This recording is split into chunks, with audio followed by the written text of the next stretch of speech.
Le prince héritier s'est avéré être un monstre, et il était une honte pour le grand empire. Car il était né un monstre, abandonné par l'empereur lui-même. En fait, durant l'âge d'or lointain, humains et hétérogènes vivaient en harmonie sur le continent. Mais tout changea lorsque les humains commencèrent à opprimer les hétérogènes, ce qui dégénéra en guerre. Ce qui eut pour conséquence le bannissement des hétérogènes vers les terres désolées. Et ceux qui survécurent se cachèrent des humains. Certains devinrent des esclaves coûteux, vendus pour l'expérimentation. Les monstres étaient en réalité des hétérogènes, mais s'ils possédaient suffisamment de pouvoir magique, ils pouvaient se transformer en humains. Et l'Empire est vanté car il possédait une lignée divine.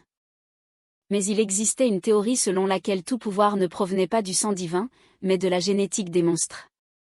Puis, en observant le monstre, la jeune fille pensa qu'il était en effet d'une beauté saisissante. Après cela, lorsque le monstre commença à essayer de s'échapper de la cage, la jeune fille accepta calmement de l'endormir. Car elle était à l'origine la personne qui l'avait amenée au donjon. Mais ce n'était pas si simple. Après tout, la protagoniste était piégée dans un corps qui appartenait à Floria, et elle avait la capacité de contrôler le parfum des fleurs. Ainsi, l'homme exigea que Floria endorme la bête afin qu'elle puisse être plus facilement étudiée. Et Floria promit de faire pénétrer le parfum jusqu'au plus profond du cœur du monstre. Puis l'homme, après avoir caressé la tête de la jeune fille, déclara qu'elle était d'une certaine utilité. Il lui souhaita bonne chance, puis partit discrètement.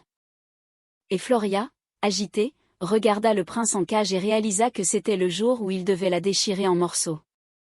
Il s'est avéré que la jeune fille avait lu le livre avant de s'endormir.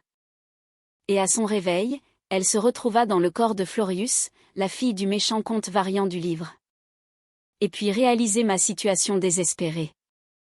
La jeune fille décida d'obtenir de la reconnaissance et de devenir membre de la famille du comte. Bien qu'elle sût initialement que la mort l'attendait très bientôt. Mais à ce moment-là, son frère aîné, Ardan, s'approcha d'elle. C'était un homme bon et doux, comme un rayon de soleil au milieu d'une famille froide et cruelle. Et grâce à sa perspicacité, le jeune homme remarqua immédiatement que Floria semblait très déprimée. Mais elle expliqua calmement qu'elle réfléchissait simplement, car elle devait s'être trop excitée en travaillant avec une espèce rare de monstre. Et puis Ardan devina immédiatement que sa sœur faisait référence à la panthère que son père avait ramenée, et elle l'informa maladroitement qu'elle voulait vérifier son état. Et demanda à son frère de ne pas s'inquiéter, et pensa en elle-même qu'elle avait une peine folle pour Ardan. Et elle se souciait aussi du sort des autres bonnes personnes, car dans l'histoire originale, elles mouraient toutes des mains du personnage principal. Plus tard, en activant l'entrée du sous-sol, Floria réalisa qu'elle avait pris une décision depuis longtemps. Elle allait changer l'histoire originale pour le bien des bonnes personnes autour d'elle, et elle était prête à sacrifier sa vie pour cela. Se retrouvant près de la panthère piégée, Floria remarqua que l'animal était blessé et versa le contenu du flacon sur sa patte, promettant de soulager sa douleur. Et puis la bête, auparavant en colère et follement mécontente, commença progressivement à se calmer. Après quoi, Floria se demanda si elle avait bien compris que le nom de cette panthère était Cartel. Mais Cartel n'était clairement pas content que quelqu'un ait appris son nom. Et une Floria troublée expliqua qu'elle était une fille fleur, bien qu'une demi-race. Mais elle fut surprise que Cartel puisse parler, mais Cartel, mécontent, remarqua aussi cette bizarrerie. Car la jeune fille était simplement incapable de lire dans les pensées de qui que ce soit, alors il lui conseilla de ne pas mentir. Alors, mécontente d'une telle accusation, Floria expliqua que les filles aux fleurs avaient le don de vision, qu'elles ne pouvaient utiliser qu'une seule fois dans leur vie. Et ce pouvoir, c'était la première et la dernière fois qu'elle l'avait utilisé sur Cartel. En fait, ce pouvoir s'appelait la bénédiction de la fleur et était une preuve de mariage, car le partenaire pouvait lire dans les pensées de son amant. Et bien sûr, Floria mentait, car elle était une demi-sang et ne possédait pas un tel pouvoir. Mais profitant de la situation, elle décida de faire un contrat avec Cartel car elle savait pertinemment que le jeune homme pouvait en fait reprendre une forme normale. Et il promit de trouver un moyen de briser le sceau qui l'empêchait de se transformer. Et en échange de son aide, elle demanda une chance pour elle et les autres de survivre. Alors, y réfléchissant, Cartel suggéra en souriant à la jeune fille d'entrer dans la cage. Puisqu'elle voulait faire un marché, et si elle entrait, elle pourrait prouver qu'elle le croyait. Et de plus, en utilisant le pouvoir de Floria, il pourrait redevenir humain pendant un certain temps. Et bien que Floria fût inquiète, elle réalisa qu'elle avait juste besoin de gagner la confiance du jeune homme, alors elle accepta ses conditions. Et elle pensa que dans l'original, Cartel ne pouvait lever son sceau que lorsqu'il était enragé. Mais elle devrait lever le sceau pendant qu'il était sain d'esprit. Et puis elle se retrouva dans la cage près de la panthère. Et suivant l'arrangement, elle s'approcha pour lui donner son pouvoir afin que Cartel puisse briser son sceau pendant un certain temps. Mais finalement, la force commença à quitter son corps trop rapidement, et Floria se sentit extrêmement épuisée. Alors elle ne pouvait plus tenir debout, mais à ce moment-là, le jeune homme lui ordonna d'ouvrir les yeux. Et quand elle obéit, elle vit qu'il avait vraiment repris sa forme humaine et, la soutenant doucement par les bras pour qu'elle ne tombe pas, il lui demanda s'il avait fait comme Floria le souhaitait. Mais tout ce qu'elle pouvait voir devant elle était un homme avec une couleur de cheveux rappelant le ciel nocturne et ses yeux de prédateur. Et Floria était curieuse de savoir à quoi ressemblait Cartel, car elle n'avait lu que des choses sur lui dans un livre auparavant. Mais en voyant Floria agitée, Cartel s'approcha et lui murmura à l'oreille. Il se demanda si sa forme humaine effrayait la jeune fille plus que sa forme bestiale. Et en voyant son corps tremblant, il la prévint qu'il ne la tuerait pas maintenant, donc elle n'aurait pas dû avoir si peur. Mais à ce moment-là, le jeune homme remarqua que son pendentif en forme de colonne sur sa poitrine brillait, et Floria s'éloigna maladroitement en prévenant que son père l'appelait, ce qui la força à s'enfuir. Et en s'éloignant, elle réalisa qu'il lui avait fallu plus de temps que prévu pour entrer en contact avec le cartel, ce qui aurait pu mettre son père très en colère. Mais après un dernier regard à Cartel sous sa forme de panthère, elle le prévint qu'elle reviendrait pour conclure un accord avec lui et s'enfuit sous le regard scrutateur du jeune homme. Mais finalement, une fois dans le manoir et descendant les marches, elle fut approchée par son frère. Il demanda pourquoi cette métisse était si pressée et déclara à contre-cœur que son père n'appellerait certainement pas une fille aussi inutile. Le nom de ce garçon était Rac, et il était le deuxième et unique enfant de sang de la comtesse. Et dans le livre, Floria n'avait aucune haine pour le jeune homme, bien qu'il l'agaçait suffisamment. Mais alors Rac ne put le supporter et se demanda comment la métisse osait l'ignorer. Elle lui informa seulement avec moquerie qu'elle était bien plus utile que son frère, mais il balança son bras, mécontent, pour frapper sa sœur. Mais même une telle chose ne l'embarrassa pas vraiment, car elle l'informa calmement qu'elle n'avait pas le temps pour les bavardages inutiles et activa sa capacité, à savoir le parfum d'une fleur paralysante qui rendrait une personne incapable de bouger en quelques secondes. Et puis, en regardant le figé. Choqué, Rakesh, Floria déclara calmement qu'il était trop stupide pour la vaincre et suggéra de mettre fin à une conversation aussi inutile. Et passa devant le bureau de son père, mais le comte remarqua immédiatement que Floria était en retard. Mais pour sa défense, elle dit qu'elle avait croisé Rakesh. Et ainsi, ignorant les nouvelles d'un enfant aussi inutile que son propre fils, le comte s'enquit de l'état de la panthère. Et découvrit que cela soulageait aussi la douleur. Le comte demanda donc à Floria de surveiller la bête, car elle ne pouvait pas être déplacée cette semaine. Et Floria rapporta calmement que le comte pouvait effectivement lui faire confiance, puis elle s'inclina et partit. Elle pensait au fait qu'elle ne pouvait pas s'habituer au regard de cet homme et avait l'impression de passer un examen à chaque fois. Et elle pensa qu'il semblait connaître la vérité et réalisa qu'elle devait évidemment être plus prudente. Après quoi, elle se rendit chez la comtesse et réfléchit qu'elle avait toujours ressenti dans cette pièce une peur et un remords inexplicables. Car la comtesse était une personne d'une gentillesse folle, qui s'occupait de tous les métis comme s'ils étaient ses propres enfants. Et la comtesse s'était toujours occupée de Floria quand elle était jeune et avait aussi aidé une fois tous les hétérogènes, qui étaient les otages du comte, à s'échapper. Cependant, le lendemain, la femme devint faible d'esprit, et tout le monde autour d'elle pensa que ce n'était qu'un accident. Mais Floria savait que c'était la faute du comte, mais finalement, incapable de supporter le regard d'une femme si gentille, Floria se ressaisit et s'excusa de la pièce, essayant de se convaincre qu'elle devait faire face à tout, car elle n'avait pas d'autre choix.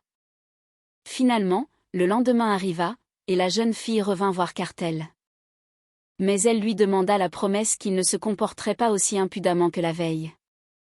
Mais Cartel sourit comme s'il ne savait pas de quoi elle parlait. Mais voyant le visage confus de la jeune fille, il accepta ses conditions.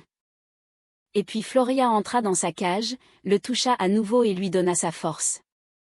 Afin que le jeune homme puisse reprendre sa vraie forme, mais elle ne pouvait pas fixer le corps nu du gars aussi longtemps, alors elle lui jeta des vêtements et exigea qu'il les mette. Mais Cartel, surpris, déclara seulement qu'il ne s'était jamais habillé seul. Et bien qu'au début Floria fut surprise, elle se rappela que Cartel avait en effet vécu toute sa vie en tant que panthère, et décida donc de l'aider. Mais elle exigea qu'il ne bouge pas et reste immobile, et pendant qu'elle l'aidait à mettre ses vêtements, elle ne savait pas où regarder pour ne plus fixer son torse. Mais Cartel remarqua immédiatement un tel comportement et demanda seulement en souriant pourquoi Floria était si embarrassée. À ce moment-là, Floria réalisa qu'il avait simplement décidé de lui faire une blague, et cela semblait être devenu son habitude. Mais quand elle regarda le jeune homme, elle expliqua que la prochaine fois il s'habillerait tout seul car elle ne pourrait plus supporter une chose pareille, ce qui se termina par Cartel arrachant les manches de ses vêtements, car il sentait qu'elles entravaient ses mouvements. Et la jeune fille mécontente se demanda à quel point il était difficile d'apporter des vêtements.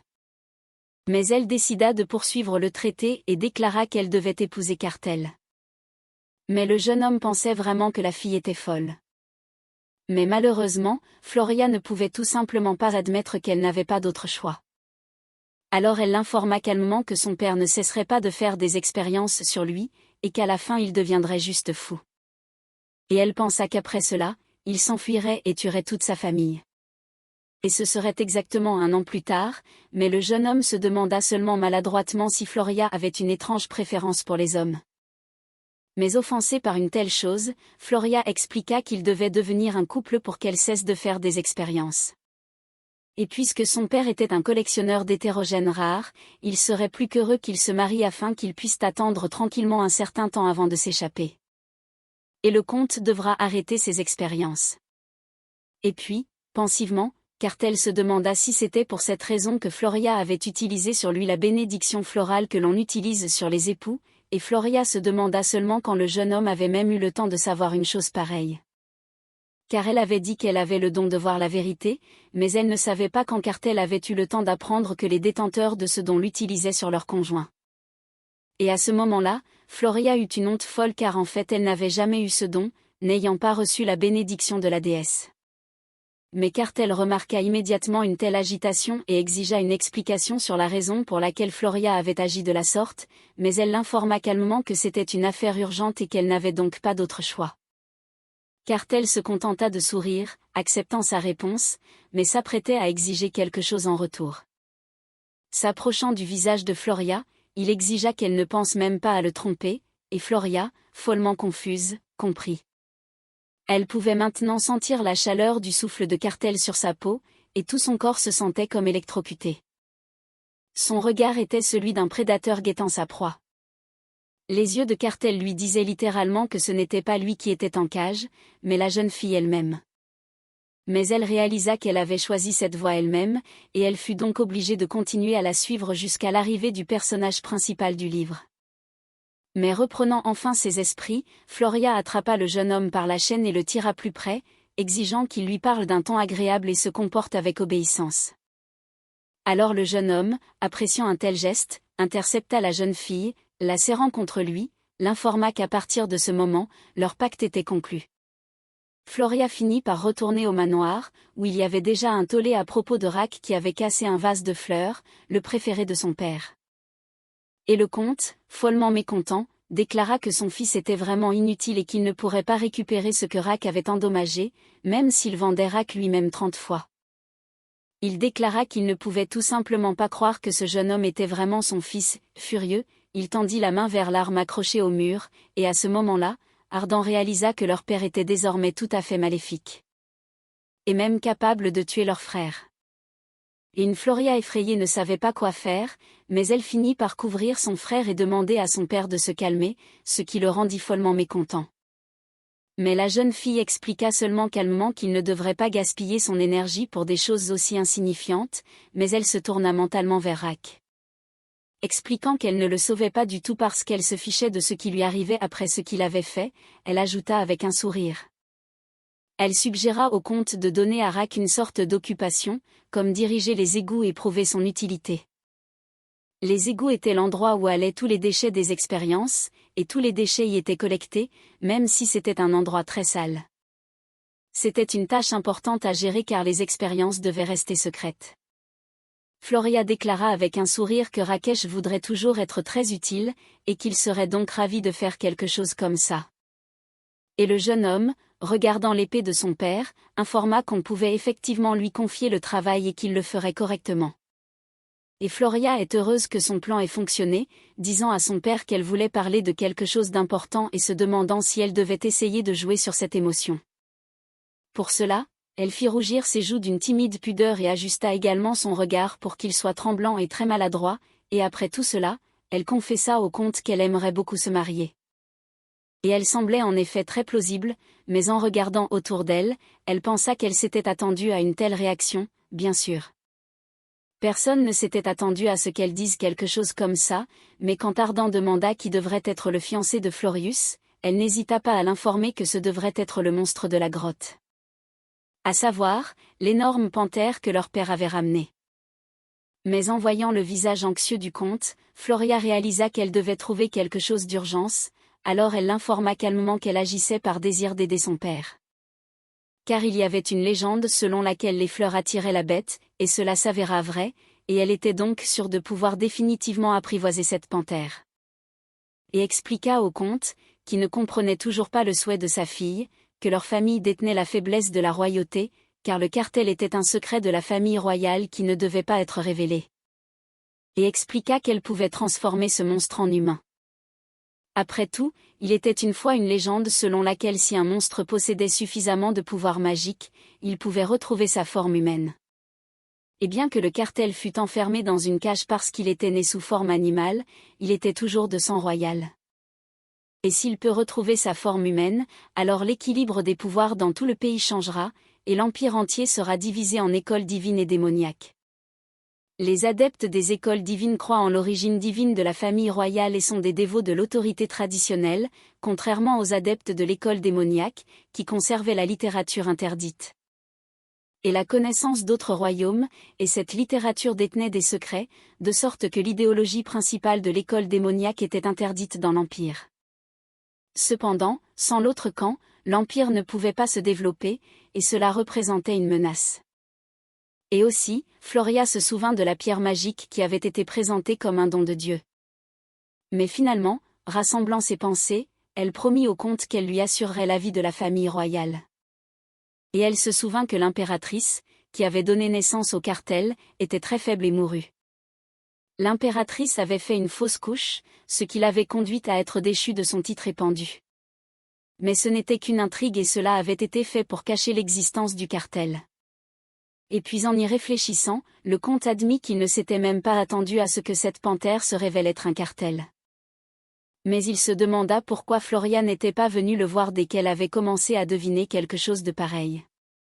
Mais en regardant son visage, Floria réalisa immédiatement que l'homme ne la croyait manifestement pas, et déclara donc avec emphase qu'elle ne voulait tout simplement pas épouser un homme ordinaire et sans pouvoir. Et elle voulait rester utile au comte, mais si elle se mariait, elle devrait quitter son père, et elle ne voudrait pas être l'épouse d'un homme ordinaire, alors elle supplia en larmes le comte de la laisser faire partie de sa grande cause. Et puis après un moment de silence, le comte rit et remarqua que Floria était bien plus intelligente qu'il ne l'avait prévu, et il accepta d'exaucer sa demande. Et il réfléchit au fait qu'il devait trouver une sorte de titre pour ce monstre, afin qu'il puisse organiser le mariage de Floria avant même qu'il ne devienne humain.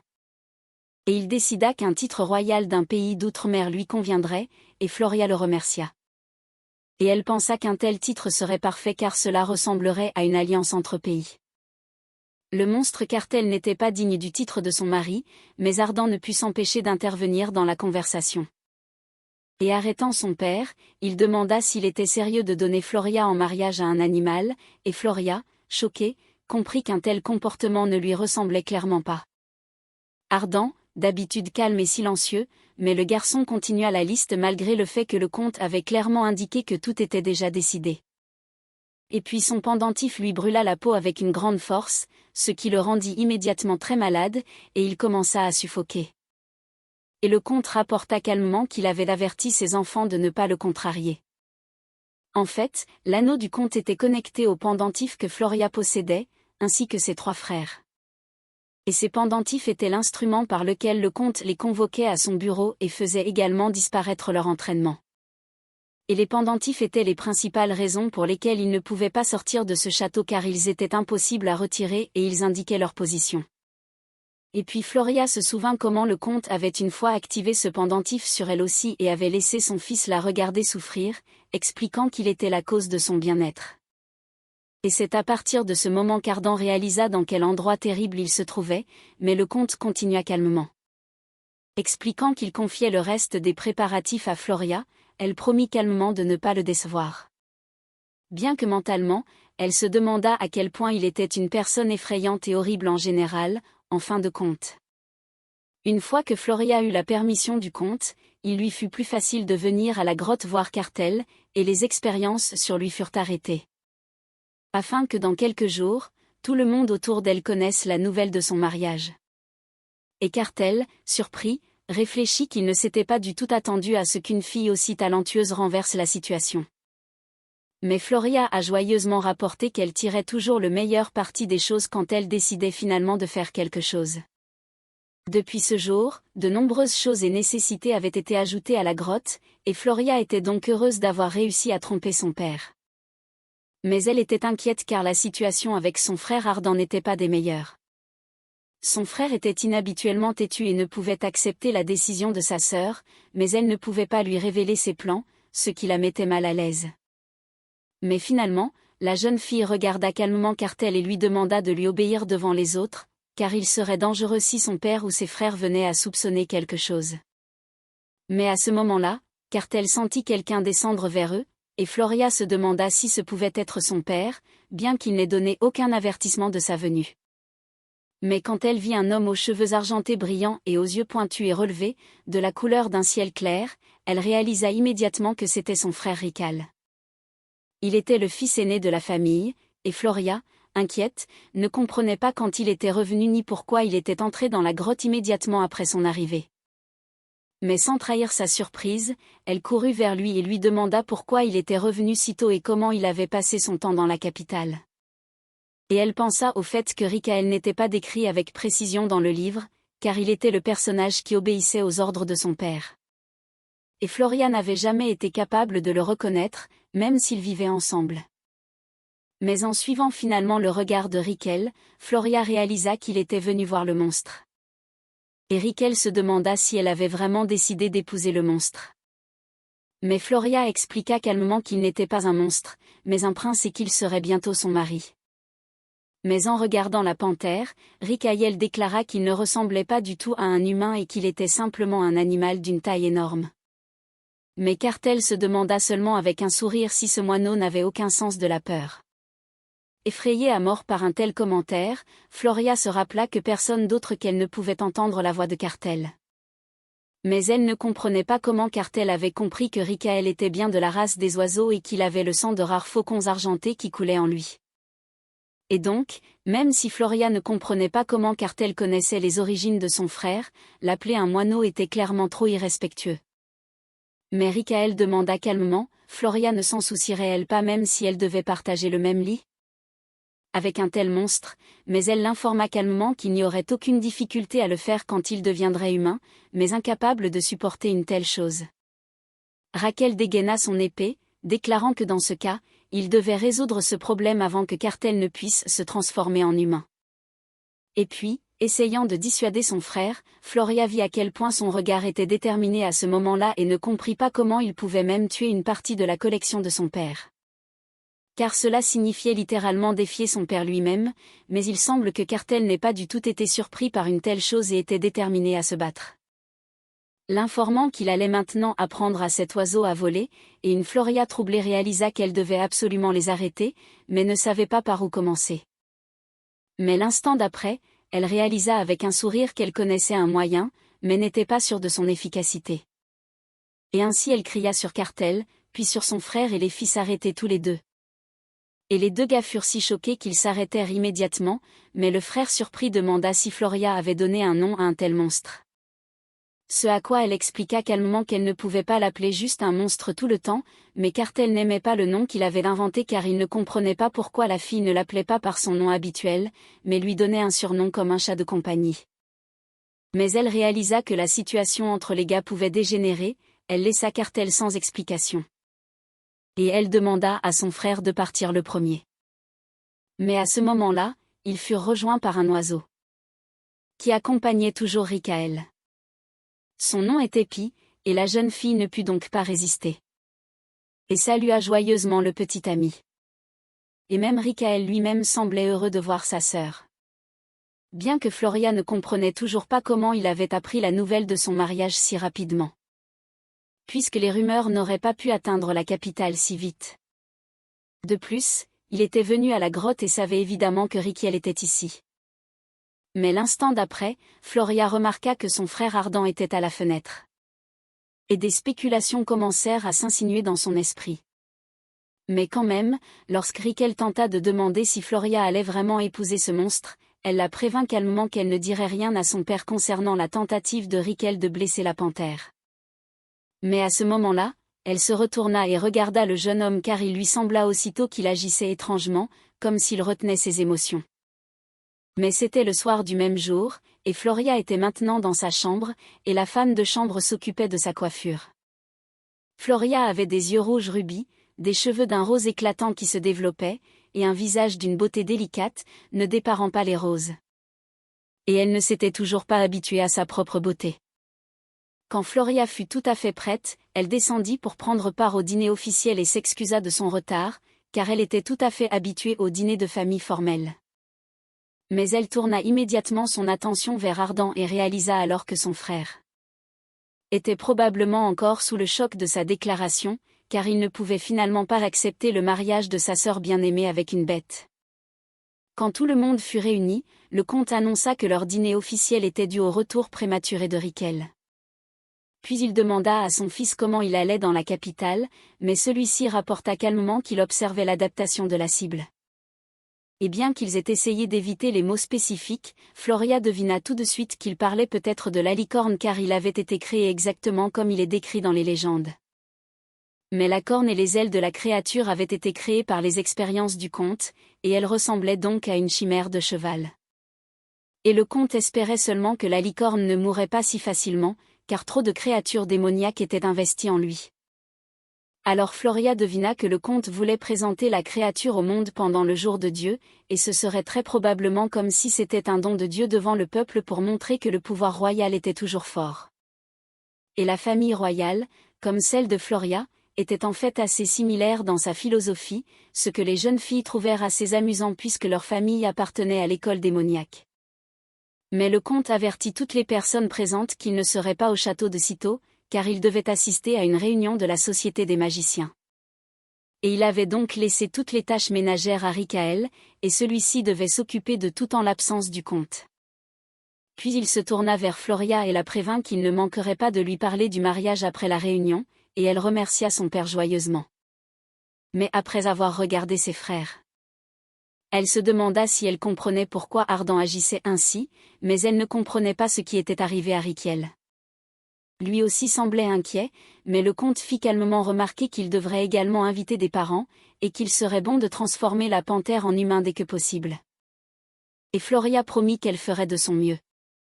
Et après le départ du comte, elle informa tout le monde qu'elle aimerait aussi partir, mais Raquiel s'approcha d'elle et l'informa que la jeune fille devrait l'accompagner.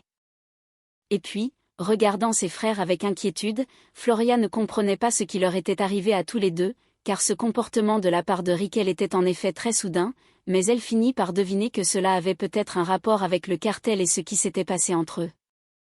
Mais Rikel l'informa calmement qu'il avait une mission qui nécessitait l'intervention de Floria, car la fille d'une famille noble était en possession d'un hétérogène rare, et la mission de Floria était de découvrir qui il était.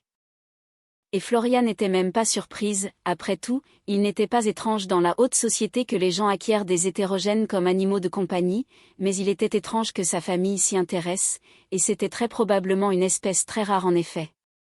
Mais elle se sentait étrange parce que Raquiel l'avait appelée très tard dans la nuit pour parler de quelque chose comme ça, mais à ce moment-là, Raquiel l'informa calmement que Floria se rendrait à leur domaine. Dans 3 jours, puisqu'il avait déjà tout arrangé, la famille de Floria était la seule des adeptes de l'école démoniaque à avoir pu atteindre le rang de comte. Après tout, la plupart des adeptes de l'école divine étaient dédaigneux et haïssaient silencieusement l'école démoniaque. Mais seule leur famille était traitée différemment parce qu'ils produisaient des armes pour la guerre. Et la fille de cette famille, Floria, était convoitée par de nombreux aristocrates, mais restait une fleur que personne ne pouvait cueillir. Et les jeunes hommes courtisaient Flora malgré le fait qu'elle appartenait à un courant complètement différent. Et les jeunes filles enviaient sa beauté, qui s'avérait inhumaine. Et ainsi, lorsque Flora se retrouva dans ce monde, elle se sentit très mal à l'aise à cause de tous les aristocrates. Elle avait une grande ennemie, Sienna, et elle détestait littéralement que quelqu'un soit le centre d'attention à sa place, et donc elle poussait toujours les gens à humilier Floria et à renverser le vin ou à répandre indépendamment des rumeurs parmi les garçons selon lesquels Floria était une sorcière.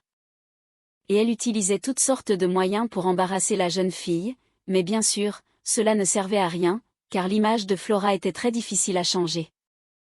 Mais elle fut surprise qu'une fille comme ça l'ait invitée à prendre le thé, car l'hétérogène était probablement une pièce très intéressante si Sienna décidait de la montrer à Flora. Mais à ce moment-là, absorbée par ses pensées infinies, elle fut approchée par Cartel, qui demanda à la jeune fille de s'endormir le plus tôt possible. Et elle s'excusa maladroitement de l'avoir interrompue, elle pensait au fait que Even tug she had asked Rickel to change his mind, it was pointless, and Floria was really scared to leave Cartel in this place. Even if it wasn't for long, and earlier she had thought she would feel better when the count left, but now Raquel was here, making her even more fearful for her pantheress condition. But eventually, she got up from her seat and approached Cartel. And explained that she needed to get away for a while, so she asked that he behave himself and just wait for her. She looked at the seal that had been placed on Cartel and saw that there was a crack in it, which meant that the seal was reacting to her power. After which she explained that she now wanted to share her power with Cartel and asked that he calm down and turn into a human. But he noted with a smile that it was still early enough for a wedding night, and looking at the madly embarrassed girl, explained that she had earlier told her brother that she was ready to spend a wedding night with him when he became human, but Floria, madly embarrassed by such a remark, touched Cartel's ear and demanded that he should not remember and remind her of such things and demanded that he change his appearance. But Cartel only calmly noted that no matter how much power the girl poured into him, he still couldn't change anything. Eventually Floria made a few more attempts, but nothing worked, and so she looked over at Cartel disgruntled, wondering if he hadn't reincarnated on purpose. But he calmly informed her that he himself would like to finally become human, but the next moment. The girl began to faint from overexertion, and then came closer. Cartel cocked her and lay her on top of him, and he didn't think much about the fact that his woman didn't know the limit. And that she had come into his cage and wasn't frightened but had fallen asleep on his body. And he didn't understand what she was thinking because he had to open his mouth just a little, and he could show her through with great ease. Then, calmly assuming his own form and looking at Floria asleep in his arms, he thought that it was strange enough that the girl was so innocent. And it seemed as if she were sleeping a very deep sleep because of the fatigue after the sorcery, but with a smile going through her iris and gently stroking the skin of her face, Cartel admitted that Floria did not bore him at all. And on the contrary, he was even interested because even in the first meeting in the basement in the abandoned fortress, the guy realized that this girl would obviously bring a lot of trouble. Because she put him to sleep with her peculiar song, and when he woke up he was already in this place, and it was also very strange to him that the seal that had held him back all his life was suddenly reacting to Floria. And a crack appeared, and at this point he could safely break that seal and escape as originally planned to do. But to Cartel's surprise, it was as if a flower a bold a Floria had asked to be destroyed by him, so he gently rolled the girl over onto her stomach and began undoing one by one the button of her night dress until he saw Floria's completely bare back. Et il remarqua qu'il n'y avait aucun motif sur son dos qui aurait dû apparaître. Après l'application de la technique, mais aucune bénédiction similaire n'était apparue sur son corps. Et donc il ne comprenait pas comment diable cette fille avait pu reconnaître son nom. Et pourquoi son sceau ne réagissait qu'à cette fleur. Mais après l'avoir soigneusement rangée, Cartel réalisa qu'il avait auparavant pensé que Floria n'était qu'une fleur effrontée. Mais il s'avéra que c'était bien différent, et Cartel se demanda donc avec un sourire comment une telle fille pouvait oser épouser une bête et l'embrasser, même jusqu'à une mèche de ses cheveux. Il réfléchit que l'épouser était la même chose que de se transformer volontairement en chair à canon vivante. Eh bien, l'instant d'après, Cartel se retourna, car il entendit des pas et déclara que celle qu'il s'attendait à voir cette nuit-là était déjà arrivée, ce qui aboutit le lendemain à une Floria follement mécontente. Réfléchissant qu'il avait été très imprudent de s'endormir dans une cage fermée avec Cartel. Mais je remarquai que c'était la première fois que je le voyais dormir. Et donc, quand je me suis réveillée, je n'arrivais pas à croire qu'une bête aussi grande et intimidante puisse être si mignonne en dormant. Mais Flora se rappela alors que, peu importe le nombre de pouvoirs qu'elle utilisait sur Cartel, il ne pouvait jamais se transformer en humain et pensa que c'était peut-être lui le problème. À ce moment, elle fut approchée par une femme de chambre agitée qui lui demanda si quelque chose tracassait Flora.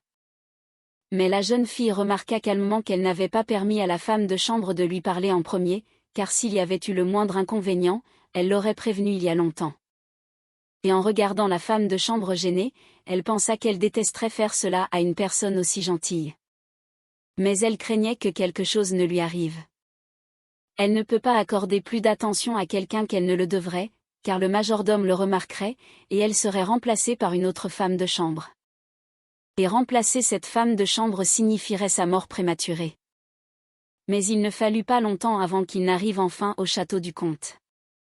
Et il était donc temps de s'occuper de l'affaire pour laquelle Floria était arrivée, car il était maintenant important d'exécuter l'ordre de Ricaël.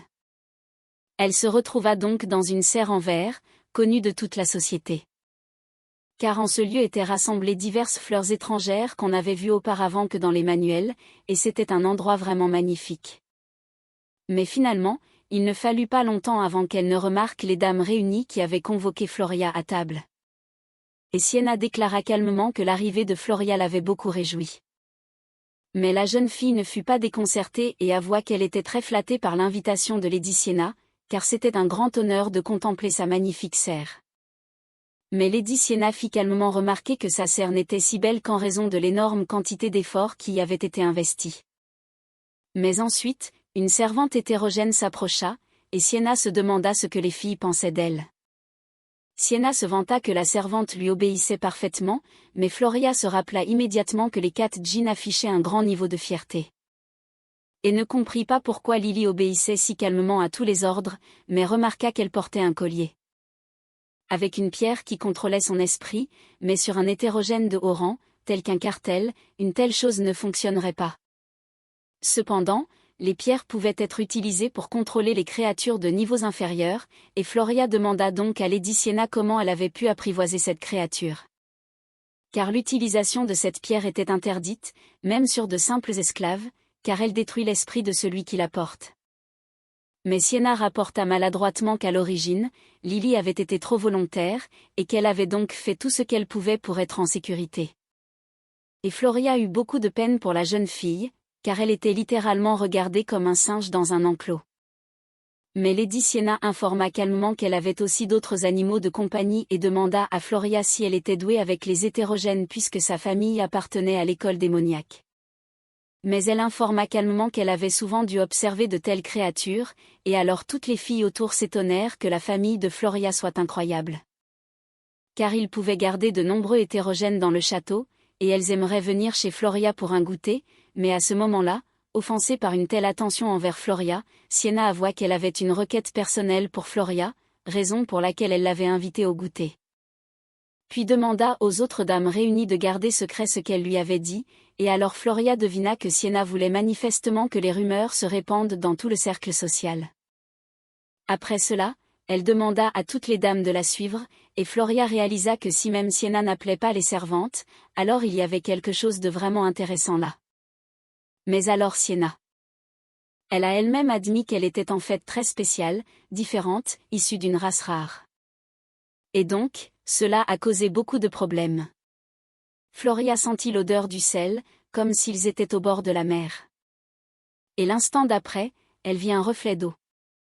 Après quoi, un triton sortit de l'eau. Ses écailles scintillaient sous les vagues bleues. Et son sourire étincelant brillait sous les éclaboussures d'eau. Et Russell avait des yeux couleur émeraude comme des perles. Et puis Sienna dit qu'elle avait dû dépenser beaucoup d'énergie et d'économie pour obtenir ce Russell. À ce moment-là, Flora entendit la voix de quelqu'un. Et quand elle tourna son attention vers Russell, il l'informa que son nom n'était pas Orca, mais un Silide, et qu'il était un homme de la mer. Et pendant que Sienna et le reste des filles étaient occupées à parler, elles ignoraient complètement le dialogue similaire qui avait lieu entre Floria et le Triton. Et puis Wall rapporta qu'Orca n'aimait normalement pas se montrer en public, donc quelque chose de vraiment étrange s'était produit aujourd'hui. En fait, la famille de cette fille gérait les relations diplomatiques de leur pays, et donc il y avait un flux incessant de pots de vin dans cette famille. Et le Triton était très probablement l'un d'entre eux. Et puis, en rassemblant tout ce que Sienna avait dit, Floria réalisa que ce Russell avait été donné à son père par un marchand. Et puis Floria devina que c'était très probablement quelqu'un lié à un récent naufrage dans l'océan Atlantique. Et ces personnes avaient été secourues par la famille de Sienna, il n'était donc pas surprenant qu'il lui ait fait un tel cadeau. Ce qui était vraiment incroyable. Et bien que Floria fût au courant des pots de vin, elle ne s'attendait pas à ce que ce soit un triton. En fait, toutes les sirènes étaient sous la protection de la mer. Et ce n'était un secret pour personne que de nombreux navires de guerre armés coulaient à cause des tourbillons créés par les sirènes. Et grâce à cela, les sirènes pouvaient éviter le sort des autres créatures et ne tombaient pas entre les mains des humains. À ce moment-là, le jeune homme se tourna vers elle et demanda à Floria de ne pas faire semblant de ne pas l'entendre du tout, puis il avoua qu'il n'aimait pas du tout son nom. Car chaque sirène avait un nom qui lui était donné à la naissance, mais à ce moment-là, Sienna se tourna vers elle et demanda à Floria si elle avait déjà vu des sirènes. Mais il était évident que la jeune fille se moquait simplement. Après tout, elle se croyait supérieure parce qu'il n'y avait pas de telles créatures dans les châteaux de Floria. Mais ensuite, elle admit qu'elle avait en fait une petite question car, il s'avérait que les sirènes ne mangeaient pas du tout de poisson. Et puis la jeune fille follement surprise se demanda si Sienna avait vraiment eu l'idée de nourrir Russell de poisson, mais elle accepta quand même de l'aider. Et profitant de la situation, elle s'approcha de la sirène et, le regardant, déclara qu'il était blessé, que sa nageoire était déchirée et qu'il était très pâle et maigre.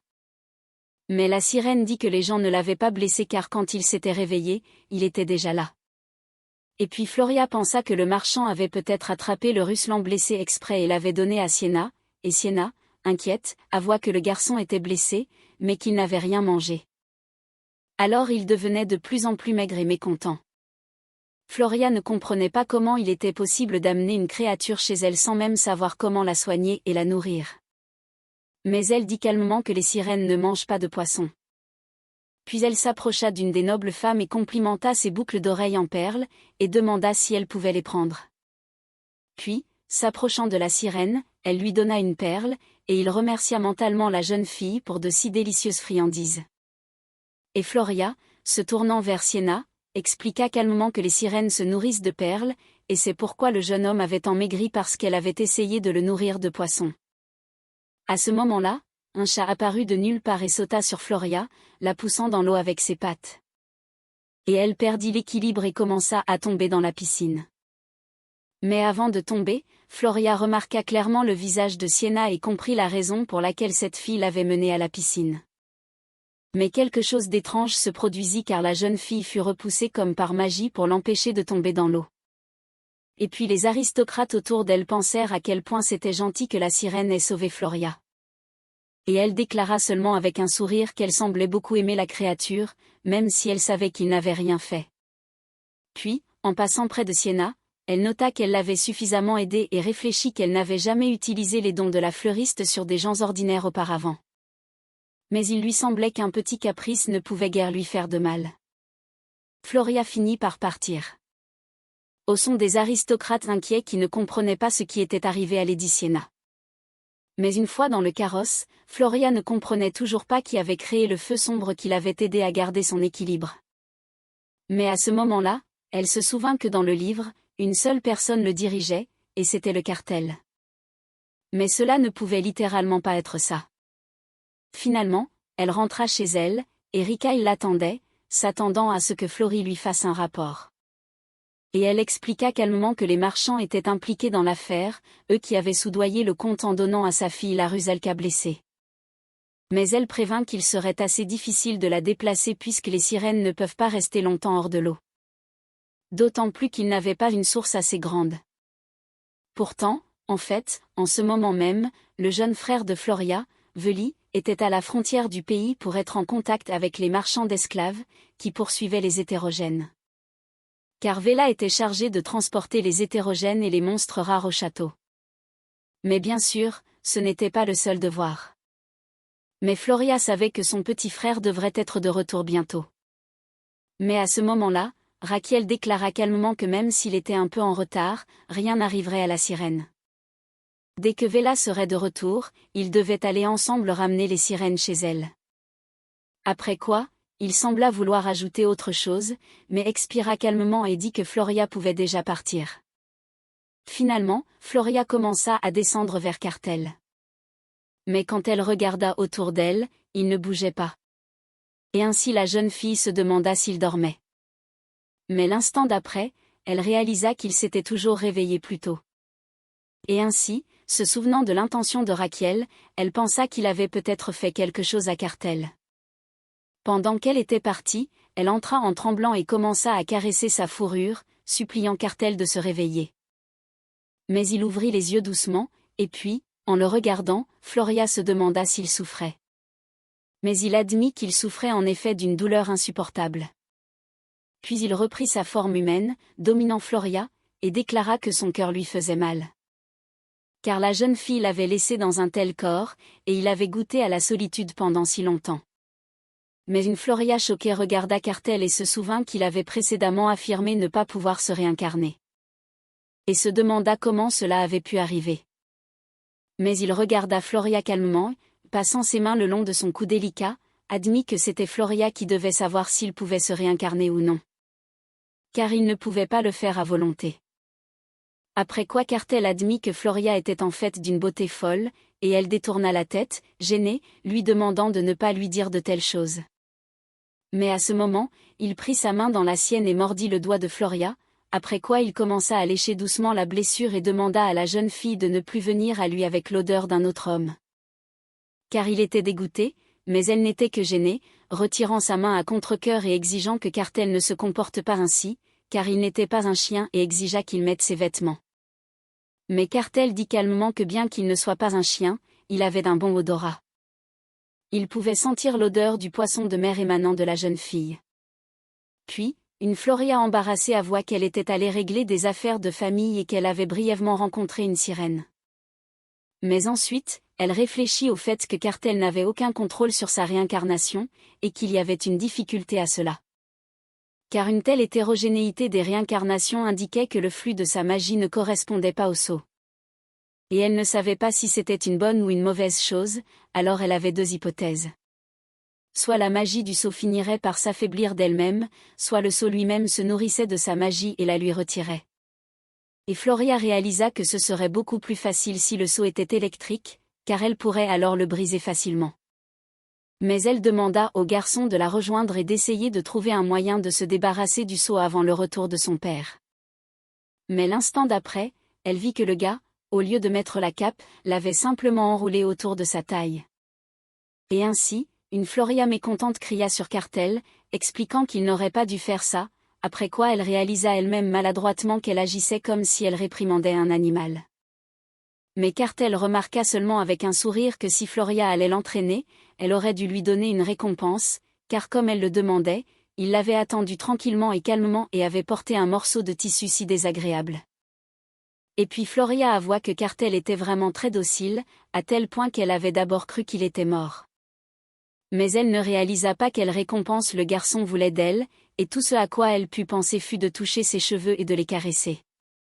Floria réalisa que la sensation était vraiment différente, car les cheveux de Cartel étaient très doux et soyeux. Mais le garçon embarrassé se demanda, était-ce vraiment toute sa récompense ? Et puis la jeune fille mécontente, se retournant et se préparant à partir, promit qu'elle s'assurerait que personne d'autre ne vienne chez le garçon et ne le dérange, et elle espérait qu'il pourrait se réincarner à nouveau avant le matin. Mais finalement, juste avant qu'elle ne parte, Cartel déclara seulement en souriant qu'il trouvait sa récompense d'une certaine manière trop petite et la prévint que si elle, Floria, continuait à le sous-estimer, il pourrait bien l'avaler.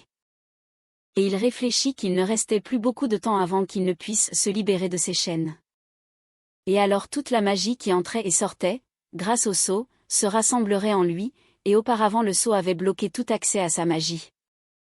Mais avec l'apparition de la magie de Floria, tout était complètement différent, car sa magie n'était plus enfermée dans le sceau, mais plutôt rassemblée en lui. Et, en plus de pouvoir se réincarner en personne, grâce à Floria, sa propre magie commença à lui revenir. Mais pour l'instant, il était faible, et il lui suffisait d'être près de quelqu'un et de penser au fait qu'il avait bel et bien satisfait toutes les requêtes de Floria. Mais il ne comprenait pas d'où lui venait une telle insatisfaction incompréhensible envers Floria, comme s'il voulait que cette fille prenne plus de place dans sa vie. Pour cela, la satisfaction n'était pas quelque chose de secret et de totalement inconnu pour lui. Et ce n'était pas comme cette impuissance quand il ne pouvait plus continuer à se battre. Pour lui, Floria était une belle fleur qui apportait de la lumière dans sa vie tout en prétendant être très lumineuse. Mais il y avait trop d'insectes agaçants autour d'elle. Et le plus désagréable de tout, cette nuit-là, pendant que Floria dormait dans les bras de Cartel, un faucon aux ailes d'argent vint à lui. Et puis, quand elle vit Floria, elle n'hésita pas à brandir son épée, exigeant que Cartel recule et ne touche pas à sa sœur. Il admit qu'il avait été négligent en pensant que Cartel n'était qu'une bête. Mais il ne savait pas quel genre d'animal il était. Mais le garçon ignora ces mots et demanda à Raquel de baisser la voix, car il risquait de réveiller sa fleur. Et puis Miguel réalisa qu'il s'était lourdement trompé en pensant que les garçons n'étaient amenés ici que pour des expériences. Car il avait lui-même aidé à prendre un tel monstre du palais et avait même laissé la licorne au roi. Et en retour, il obtint une clé qui ouvrait une pièce scellée, et sa mission n'était pas de transporter Cartel. Donc il ne pouvait pas le voir, mais il savait une chose, qu'il y avait un monstre dans cette grotte. Mais il ne se concentra pas là-dessus car il aidait la licorne à s'adapter petit à petit à la capitale. Et puis Paix arriva en volant avec une lettre de l'ordre, et Raquel fut vraiment choquée en la lisant. Alors il exigea que Cartel explique comment sa sœur pouvait accepter d'épouser un tel rebut qui avait été chassé du palais. Mais Cartel embrassa calmement les mèches de cheveux de Flora. Il a avoué qu'il ne savait rien, car cette fleur était venue à lui d'elle-même et lui avait demandé une faveur. Mais alors Raquel ne put supporter une telle insolence et activa sa magie, qu'il dirigea vers Cartel. Mais Cartel déclara calmement qu'apparemment Sparrow avait décidé de l'énerver et parvint tranquillement à repousser son attaque. En activant son feu puis en regardant cette image, Raquel réalisa immédiatement que le feu de Cartel protégeait comme ce qui se trouvait derrière les barreaux. Et il réalisa que la flamme sombre qui bougeait comme si elle était vivante et menaçait l'adversaire devant lui n'était rien d'autre que le pouvoir magique du monstre. Et c'était clairement différent de celui possédé par la famille royale. Et puis Raquel se souvint que le roi lui-même lui avait dit que Cartel ne possédait ni magie, ni conscience, ni compétence dans le contrôle des éléments. Et même si Cartel était de la royauté, même son père le traitait comme s'il n'était pas le sien, alors il l'avait vendu pour des expériences. Mais la réalité s'avéra bien différente, et ainsi Raquel réalisa qu'avant que ce monstre ne soit libéré de ses chaînes, il devait simplement le tuer, mais Cartel déclara calmement que Raquel n'aiderait sa sœur en aucune façon. Par ses actions, une fleur comme elle trace son propre chemin. Mais malgré le choc des mots de Cartel, Raquel se força à se ressaisir, réalisant qu'il devait détruire son ennemi ou il ne pourrait plus le faire par la suite. Mais en regardant sa sœur, il réalisa tristement qu'il avait apparemment échoué à protéger la si jeune et innocente Floria, et qu'elle devait donc se défendre elle-même. Et ainsi Raquel s'enquit discrètement de leur contrat. Mais Cartel fit calmement remarquer qu'il y avait un contrat entre eux, car ils en bénéficieraient tous les deux. Et c'est alors que Raquel réalisa qu'il devait reculer, car il était prêt à sacrifier beaucoup pour sa petite sœur finalement. Errant dans les couloirs de son palais, Floria réfléchissait au temps écoulé depuis son retour de Siena. Mais elle n'avait toujours pas eu de nouvelles de Russell, et peut-être voulait-il attendre le retour de Veli, son frère. Et Floria se demanda lequel d'entre eux reviendrait en premier, son père ou son frère. Mais dans tous les cas, tous deux inquiétaient Floria, car son père voudrait vérifier le cartel, et Veli voudrait poursuivre Russell.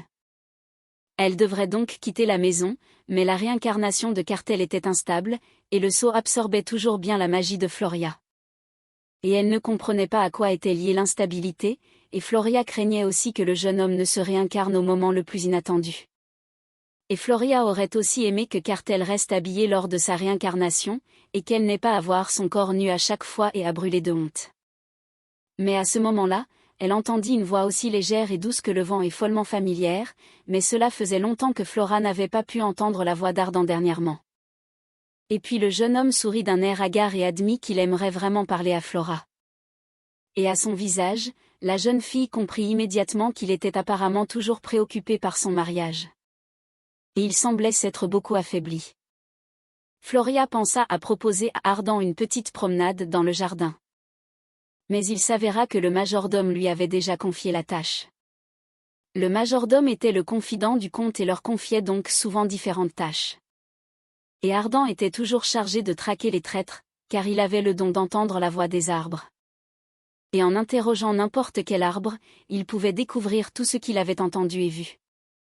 Et cela pouvait être n'importe quoi, des secrets de famille d'autres personnes ou des informations sur l'endroit où quelqu'un mettait en place une dissimulation. Grâce à des informations variées, il parvenait à les appréhender, et ces traîtres étaient finalement capturés et gardés dans le sous-sol de la tour. Derrière les barreaux, mais s'ils y arrivaient, il aurait mieux valu mourir que d'endurer ces abus. Et Floria savait très bien que pour le tempérament doux d'Ardan, une telle tâche était une torture. Et la seule raison de son obéissance était Floria, mais Ardan s'approcha calmement et prit la main de sa sœur, levant son regard vers son visage. Et lui demanda de ne rien faire qui puisse la blesser et avoua qu'il lui était très difficile de ne pas comprendre le comportement de Florie. Et promit qu'il ferait toutes les tâches pour elle afin qu'elle puisse vivre en paix et être heureuse.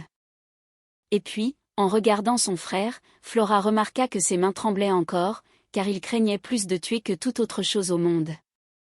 Et ainsi, pour tenter de le calmer, elle arrêta le jeune homme et lui rappela qu'Ardan serait toujours son frère pour elle.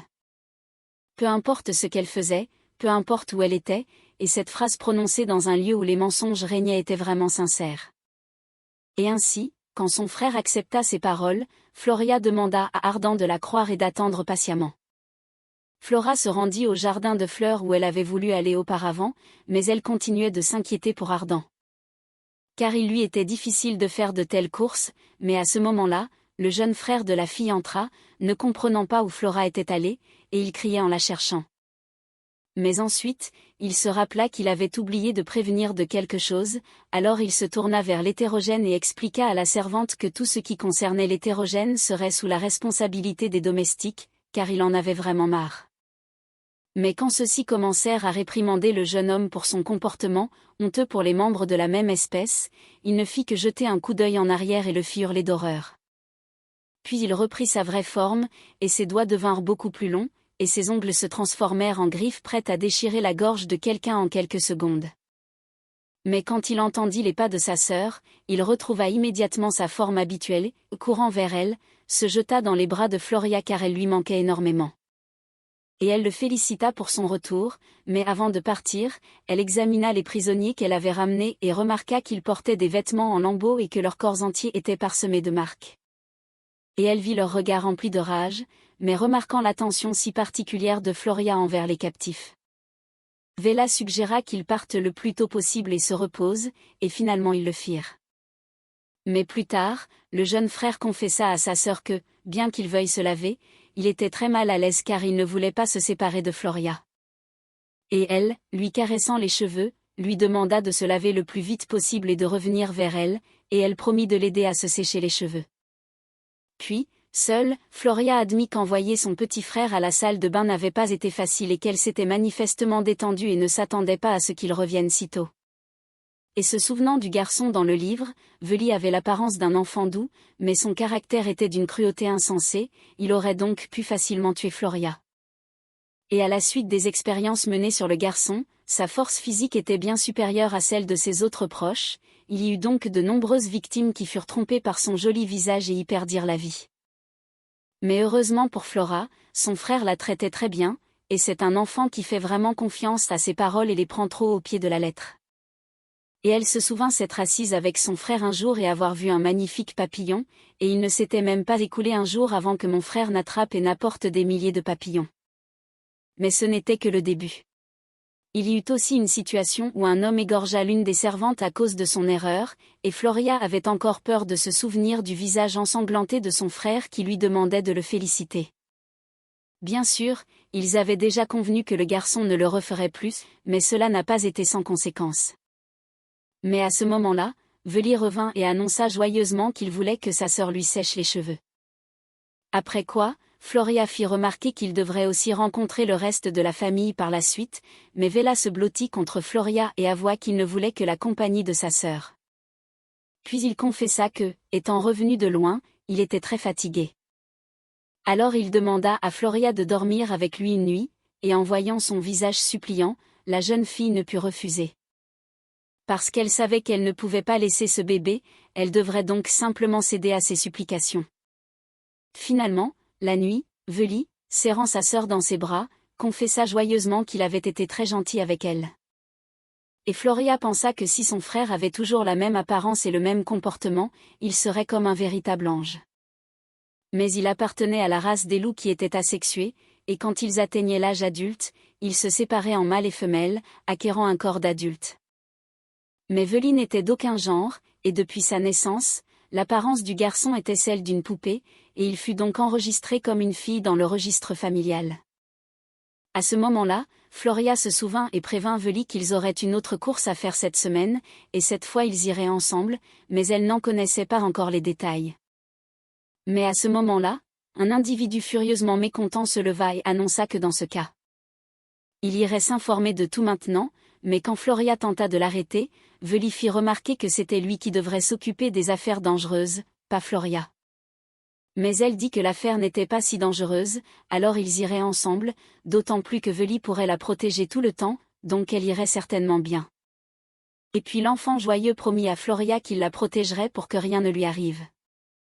Et puis elle le remit calmement au lit. Mais finalement, le garçon promit que quand il serait grand, il se marierait certainement et expliqua qu'il se fichait que le mariage au sein de la famille ne soit pas autorisé.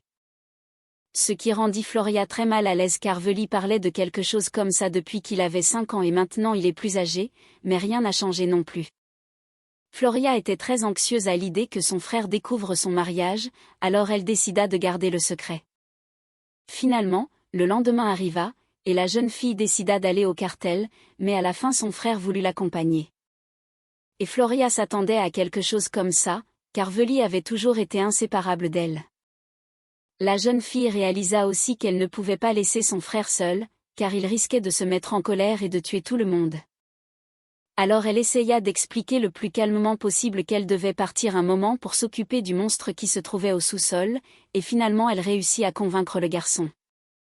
Du moins, c'est ce qu'elle pensait, mais dès qu'elle fut partie, il reprit sa véritable forme et se demanda ce que sa sœur lui cachait vraiment. Et ainsi, dès qu'il vit Rikaël, il exigea une explication sur ce qui se cachait dans la cave. Mais Raquiel conseilla à Veli de s'occuper de ses affaires, et le jeune homme mécontent promit qu'une fois adulte, il détruirait sûrement tout le monde. Et quant à Raquiel spécifiquement, il ne sembla pas du tout surpris par de telles menaces. Mais quand Floria descendit au sous-sol, la première chose qu'elle vit fut un cartel habillé, ce qui la surprit. Mais il déclara calmement que l'entraînement de Flora avait effectivement été efficace, mais elle ne fit que réfléchir à contre-cœur qu'elle ne pouvait pas faire autrement quand le gars se promenait constamment nu devant elle, et donc elle le félicita simplement en silence. Mais il s'approcha de la jeune fille sans une once de honte ni d'embarras et exigea qu'elle le récompense pour ses efforts, et elle réalisa maladroitement qu'apparemment Cartel pensait que c'était son devoir de le récompenser. Mais finalement, elle lui caressa la tête et se demanda si cela suffirait, mais cela semblait tout à fait différent pour Cartel, et il intercepta les mains de la jeune fille et commença à la tirer plus près de son corps, expliquant que le caresser n'était pas une récompense, mais une des obligations de Flora. Sur ce, il se pencha sur Flora, expliqua que la récompense qu'il désirait pouvait attendre un peu, et follement embarrassée par leur proximité, Floria le repoussa. Après cela, elle réprimanda le gars, ne comprenant pas pourquoi ce cartel se permettait une telle chose, car elle savait que, selon l'histoire, il devrait être avec une fille complètement différente, à savoir le personnage principal. Et bien sûr, elle voulait lui dire quelque chose comme ça, mais elle ne pouvait pas le faire car très probablement, même maintenant, le gars jouait juste avec elle. Elle voulait lui dire quelque chose comme ça, mais elle ne pouvait pas car même maintenant, le gars jouait probablement juste avec elle. S'il avait vécu dans un corps humain, il aurait pu se permettre n'importe quoi. Mais malheureusement, Cartel était né sous la forme d'une bête car la famille royale ne voulait pas l'accepter. Parce qu'ils avaient peur de perdre leur réputation, ils ont enfermé Cartel et lui ont ainsi volé l'opportunité d'une vie normale. Mais Cartel expliqua calmement que ses regrets ne changeraient rien, d'autant plus qu'il se souvenait des jours où il était encore dans le ventre de sa mère. Parce qu'il pouvait ressentir tout ce que sa mère ressentait, voyait ou entendait. Et à ce moment-là, Floria réalisa comment diable le gars pouvait connaître les fleuristes et aussi sa famille, car elle n'avait pas compris auparavant comment il avait obtenu cette information.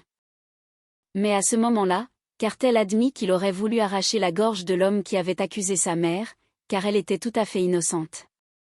Mais Floria expliqua calmement qu'il pourrait faire ce qu'il jugerait bon une fois sorti de cet endroit, d'autant plus qu'elle savait que dans l'histoire originale, la famille royale s'effondrerait et qu'une nouvelle ère commencerait. Et si Cartel pouvait rencontrer le personnage principal? Tout cela serait possible, et alors Floria serait libre de vivre sa vie, même si elle devait abandonner Cartel et disparaître de la vie du jeune homme pour toujours. Et puis elle fit ses adieux et dit doucement qu'elle devait partir. Mais dans la nuit du même jour, elle reçut un message de son père, qui était toujours absent.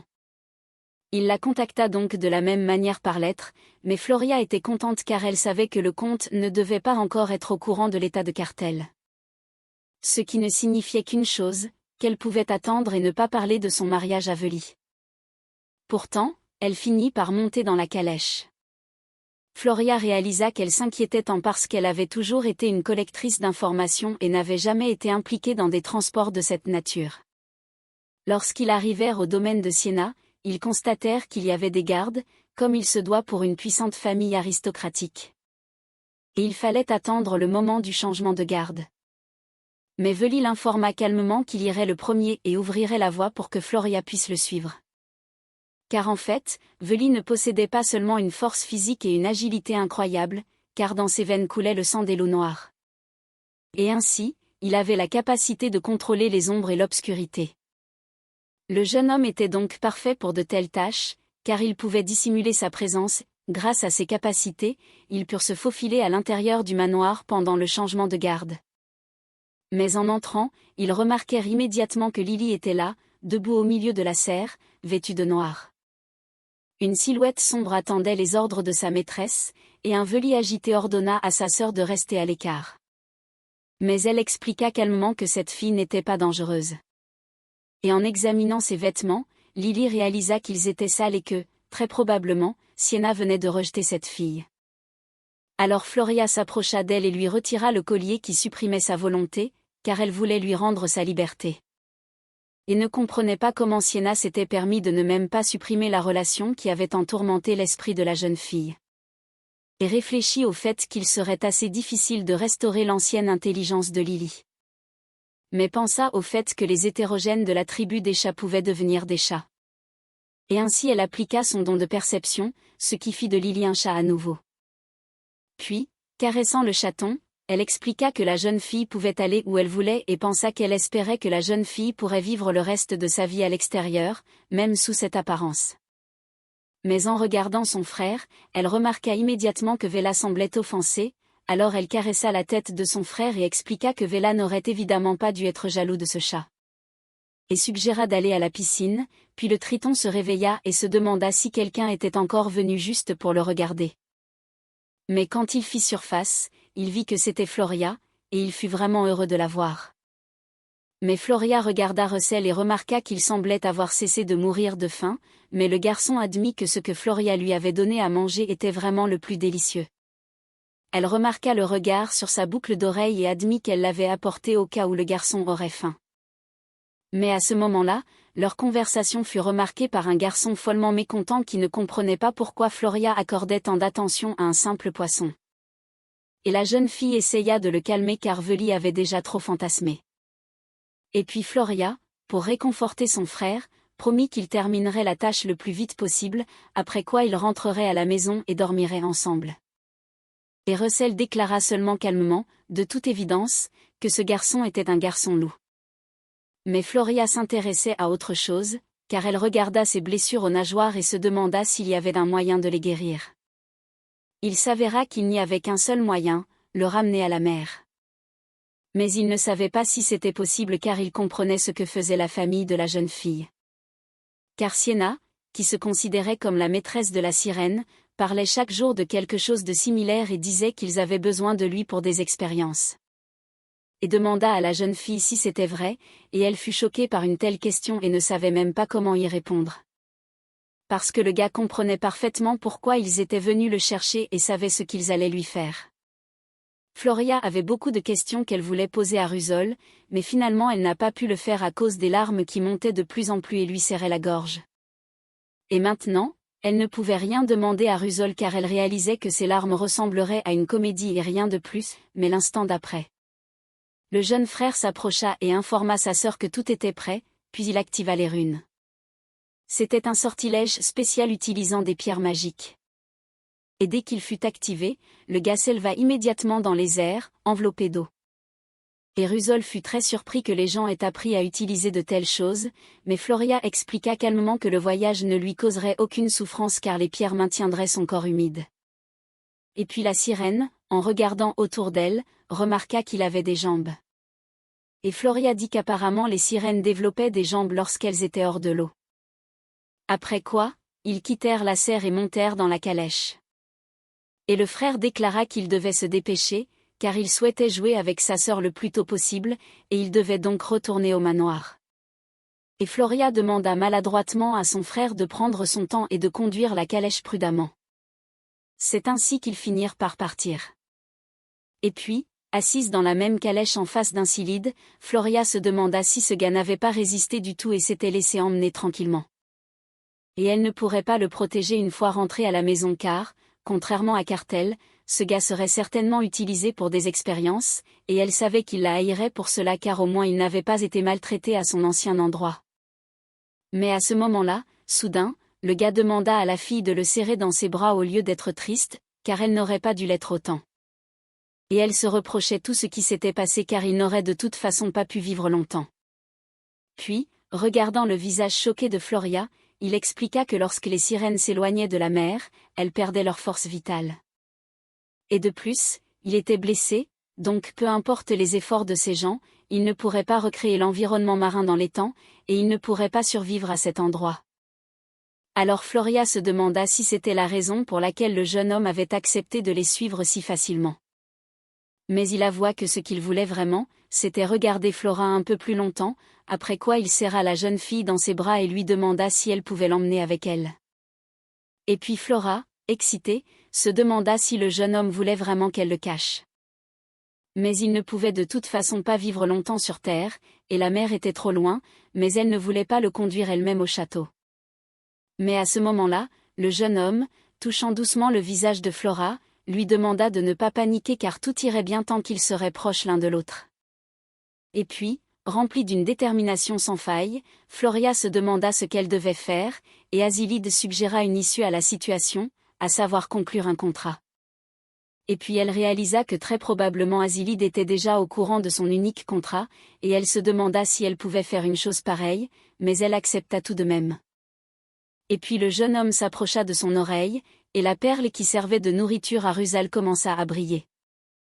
Et puis la jeune fille follement surprise ne comprit pas ce qui se passait, et le jeune homme murmura prudemment à l'oreille de Floria, embarrassée, que les sirènes étaient les enfants du dieu de la mer, et que les larmes de ce dieu de la mer étaient des perles. C'est pourquoi les sirènes pouvaient voir le passé et le futur. Et ainsi tout ce que Floria voulait faire se réalisera certainement. Et elle n'avait qu'à attendre, après quoi il passa lentement dans la perle de la boucle d'oreille de Floria. Il demanda que la belle fleur accomplisse tous ses desseins. Et à ce moment-là, la calèche était sur le point d'atteindre la maison. Et puis Floria eut droit à une sérieuse discussion, car lorsque la calèche fut ouverte, Rusal n'était pas là. Et Floria ne pouvait pas dire qu'il se cachait dans sa boucle d'oreille. Personne ne croirait une telle chose, et ainsi le frère, réalisant la gravité de la situation, prit toute la responsabilité. Et dit qu'il avait conduit la calèche négligemment et avait probablement laissé tomber Rusal dans la rivière lors d'un virage serré. Mais Floria ne le laissa pas faire et l'informa calmement qu'elle écrirait elle-même une explication à son père. Et demanda que son nom soit écrit, et Floria était bien consciente qu'elle serait punie pour la perte d'une espèce si rare. Mais c'était bien mieux que de condamner Azilide à une vie en enfer, mais à sa surprise, le frère aîné dit que leur père n'était pas du tout au courant de la situation avec la sirène. Et Floria et le jeune frère étaient en expédition depuis hier. Et puis Floria réalisa qu'apparemment son frère voulait clore l'affaire à l'insu de leur père. Finalement, quand ils sont sortis, le garçon agité a interrogé Floria sur ce qui s'était passé et n'a pas compris pourquoi elle ne pouvait pas se confier. Même à lui, mais elle a calmement expliqué qu'elle ne savait pas non plus où la situation en était arrivée. Mais elle a admis que la sirène avait disparu sous ses yeux. Après quoi, elle lui a suggéré d'aller dans sa chambre et de dormir. Et puis, en marchant dans les couloirs, Floria pensa que tout ce qui lui arrivait était très étrange parce qu'Incilide se cachait dans la perle. Et son frère aîné les avait envoyés en mission sans les ordres de leur père.